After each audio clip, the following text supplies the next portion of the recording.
Hi everyone. বাঙালি মানেই ভর্তাপ্রেমী হবেই, আর ভর্তাপ্রেমী বাঙালিদের জন্য আমার আজকের রেসিপি। শুধুমাত্র 3টা চিংড়ি মাছ নিয়েছি, এগুলোকে একটু হলুদ, মরিচ এবং লবণ দিয়ে ভেজে নিলাম। চিংড়ি মাছ বেশি সময় ভাজা লাগে না, 2 থেকে 3 মিনিট ভেজে আমি এতে দিয়ে দিয়েছিলাম গোটা করে কাটা পেঁয়াজ, আস্ত রসুন, কোয়াগুলো দিয়েছি আমি ছিলে, বেশ কিছু কাঁচামরিচ। নেড়ে চেড়ে ঢেকে রান্না করব প্রায় 5 মিনিটের মতো। সবগুলো জিনিস নরম হয়ে আসলে আমি এগুলোকে তুলে নেব এবং সেম প্যানে কিছু শুকনো মরিচ ঢেলে নেব।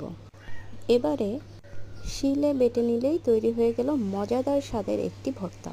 ট্রাস্ট মি, 10 থেকে 15 মিনিট হাতে সময় থাকলে এরকম একটি ভর্তা তৈরি করা যায়।